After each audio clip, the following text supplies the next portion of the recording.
하루에 2시간 일하고 1,000만 원을 벌 수 있대. 그래? 이런 방법이 있어? 나 직장인인데 하루에 엄청 뼈 빠지게 일하고 월 300밖에 못 버는데 짜증이 나죠. 어제 눌러보니까 이게 사실은 신뢰도 좀 안 가죠. 하루에 2시간 일하고 1,000만 원 벌고 뭐 이게 내 상식선에는 잘 이해가 안 되는 부분이 있어요. 툭하긴 하지만. 여러분들 상품 구매할 때 보통 어떤 경로로 구매를 하시나요? 여러 가지 경로들이 있겠지만 크게 보면 두 가지일 거예요. 내가 필요해서 검색을 해서 필요한 물건을 찾아서 구매하는 경우가 있고, 혹은 당장 막 엄청나게 필요했던 건 아닌데 SNS나 TV 혹은 뭐 길거리를 돌아다니다가 뭔가 좋아 보이는 물건, 이거 내가 필요했었는데 얼핏 떠올라서 좋아 보여서 사는 물건, 뭐 이렇게 두 가지 정도가 있을 겁니다. 또 생각을 해보면 우리가 이렇게 사는 경로들이 다양하게 있는데, 구매할 때 말고 우리가 만약에 판매자가 된다고 하면 판매하는 입장에서 고객들이 어떤 경로로 구매하는지를 알고 있으면 엄청나게 유리한 포지션을 취할 수가 있겠죠. 고객들이 구매하는 경로를 전문용어로 세일즈 퍼널이라고 합니다. 이 세일즈 퍼널은 크게 네 단계로 이제 구분이 되는데, 1단계는 awareness, 인지, 그리고 두 번째 단계는 interest, 흥미 단계고, 3단계는 decision, 결정 단계고, 네 번째가 마지막으로 action, 구매 단계예요. 행동. 이거는 경영학 개론, 마케팅 개론에나 나올 내용이기 때문에 다 스킵하고요. 세일즈 퍼널을 우리가 적용할 수 있는 두 가지 방법을 말씀드리겠습니다. 일단 첫 번째 방법은 모든 채널들의 여러분들의 상품, 서비스, 브랜드를 최대한 많이 노출시켜 놓는 거예요. 이게 왜 유리한지 말씀드릴게요. 세일즈 퍼널에서 제가 만약에 아무 니즈도 없다, SNS를 보다가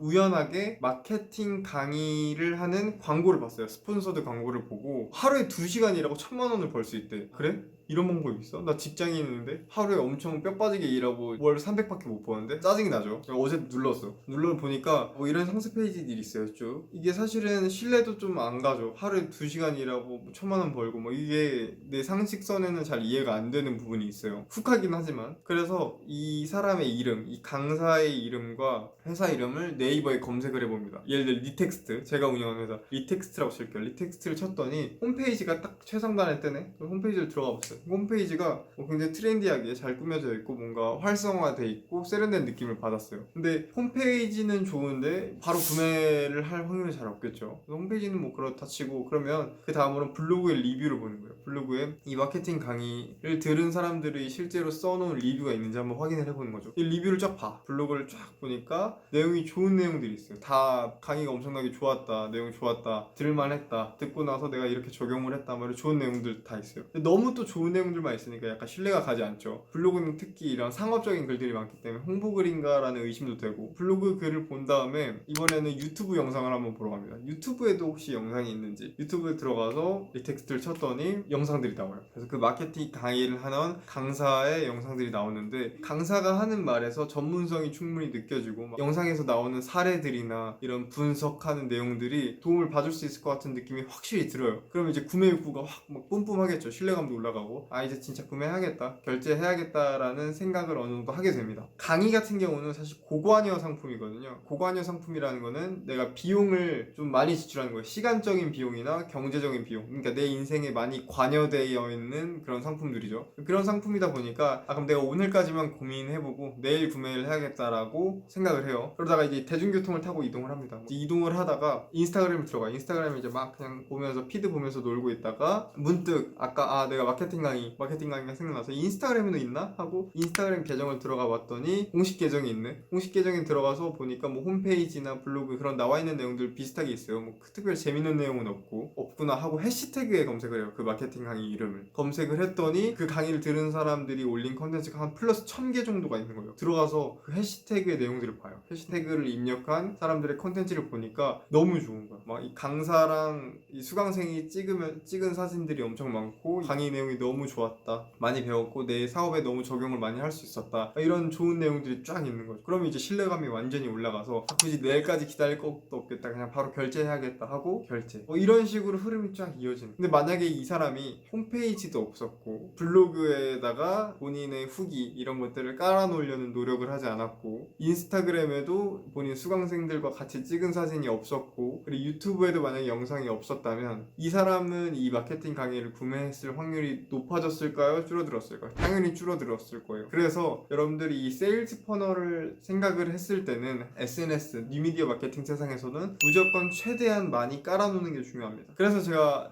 이전 영상들에서도 원소스 멀티유즈를 적극적으로 활용해야 된다라는 이유가 바로 그거예요. 비슷한 컨텐츠, 거의 똑같은 컨텐츠라도 여러 채널들에 퍼뜨려져 있으면 그 영향력이 훨씬 더 배가 됩니다. 제곱이 됩니다. 여러 채널들의 컨텐츠를 최대한 많이 퍼뜨려야 된다. 세일즈 퍼널 측면에서 이게 훨씬 더 유리하다라는 걸 한 번 더 말씀드리고요. 그리고 두 번째 측면에서 세일즈 퍼널을 어떻게 활용해야 되는지 말씀드릴게요. 여러분들이 사업 아이템을 정하셨겠죠? 상품이나 서비스를 판매할 때 블루오션에 해당하는 게 있을 거고 레드오션에 해당하는 게 있을 거예요. 이거 이제 수많은 마케팅 전략 중에 하나인데 제가 대표적인 거라서 말씀을 드릴게요. 레드오션에서는 어떤 마케팅 전략을 택해야 될까요? 또 많은 방법들이 있겠지만 대표적인 게 란체스터 전략입니다. 이 란체스터 전략이라는 건 구체적인 설명 드리는 것보다 세부적인 걸로 최대한 타겟팅을 날카롭게 해서 들어가는 거예요. 예를 들어서 내가 레깅스 사업을 하려고 해요. 이제 레깅스 사업을 시작을 했는데 레깅스 시장에는 지금 대표적인 경쟁자들이 안다르 그리고 뭐 잭시믹스 이런 두 개의 기업이 있습니다. 제일 큰 기업들이 제가 지금 생각나는 게 안다르 같은 경우는 특히 에코마케팅이라는 상장된 광고 기획사랑 협업을 했어요. 그러니까 지분 쉐어를 해가지고 규모가 있는 광고 기획사에서 엄청난 인력과 비용을 쏟아 부어서 광고를 진행합니다. 안다르 레깅스를. 잭시믹스도 거의 그 이상으로 더 마케팅을 진행을 하고 있죠. 근데 이제 막 시작한 소상공인, 자영업자 수준의 레깅스 업체가 이 기업들을 마케팅으로 이긴다? 거의 불가능한 일이겠죠. 그러면 이제 어떻게 접근을 해야 되느냐? 레깅스를 팔면 안 되냐? 이건 아니에요. 전략이 있습니다. 자, 이제 레깅스 중에서도 세분화된 키워드를 찾는 거예요. 블로그 검색어를 따진다면 레깅스는 이제 너무 경쟁이 치열한 시장이니까 한 단계 줄여가는 거죠. 남성 레깅스 줄어듭니다.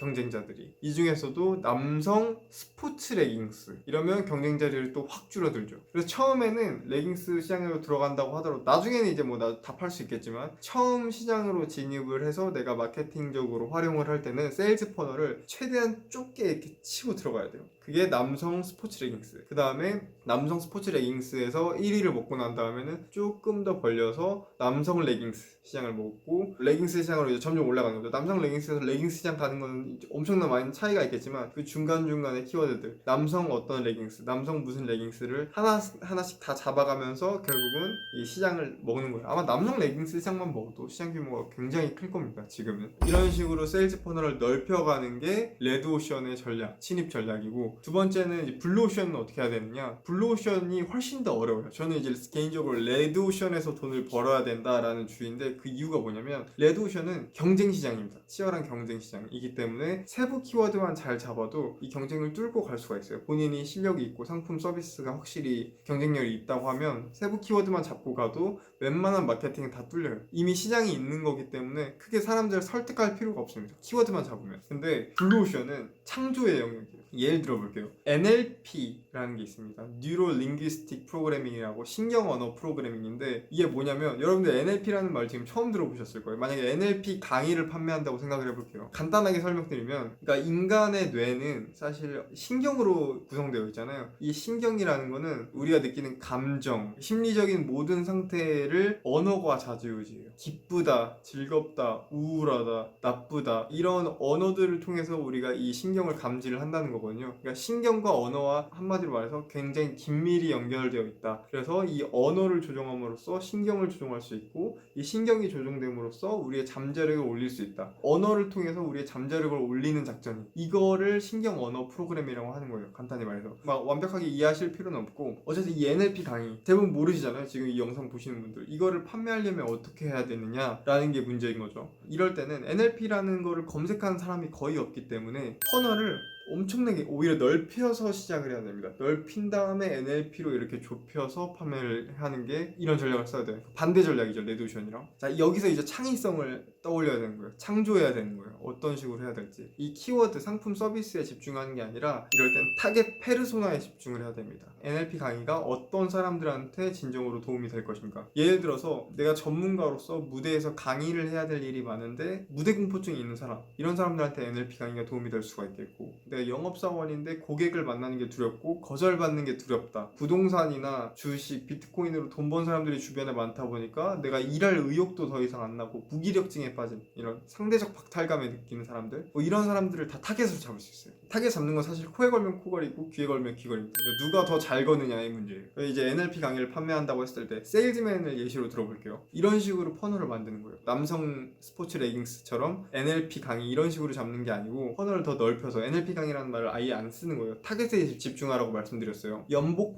10억 버는 세일즈맨과 가난한 세일즈맨의 차이는 이것입니다. 이런 식으로 카피라이팅을 짜서 사람들을 일단 유입하는 겁니다. 세일즈맨은 굉장히 많으니까 그런 사람들을 유입한 다음에 본문의 내용을 이렇게 짜는 거죠. 연봉 10억 버는 사람들은 고객들을 대할 때 전혀 두려워하지 않습니다. 그들은 오히려 고객들과의 관계에서 본인이 갑의 위치에 있어요. 그런 세일즈맨들은 고객들한테 진심으로 자기가 도움을 준다고 생각하기 때문에 고객을 절대 두려워하지 않는 겁니다. 고객들도 이 미팅이 끝나고 나면 본인이 결제를 했음에도 불구하고 이 영업사원한테 감사하다 이런 말을 해요. 근데 반면에 가난한 영업사원들의 경우는 고객들을 만나기 전에 이 사람이 내 상품을 구매해주지 않으면 어떡하지? 이 사람이 나를 거절하면 어떡하지? 나를 비난하면 어떡하지? 이런 걱정부터 합니다. 이 미팅이 끝나고 나서 미팅 중간에도 완전히 의뢰 위치에 서 있을 수밖에 없는 거죠. 그럼 이 연봉 10억의 세일즈맨과 이 가난한 영업사원은 결정적으로 어떤 곳에 차이가 났길래 이런 일이 벌어지는 걸까요? 그 이유는 바로 NLP에 대한 활용력입니다. 이 NLP라는 것에 대해서 잘 모르시는 분들도 계실 텐데요. 이 연봉 10억 버는 영업사원들은 사실 NLP라는 것을 본인이 이 단어는 모르더라도 무의식적으로 굉장히 잘 활용하고 있을 확률이 큽니다. 반대로 가난한 영업사원들은 이 NLP라는 개념 자체도 당연히 모를 뿐더러 활용하는 방법도 전혀 모르고 있겠죠. 이 NLP라는 것은 줄줄줄줄 여기서 설명이 들어가는 거예요. 그러니까 이 NLP라는 게 영업사원들한테 왜 필요한지 동기부여를 초반에 NLP라는 단어를 쓰지 않고 확실히 시켜준 다음에 솔루션 단계에서 NLP가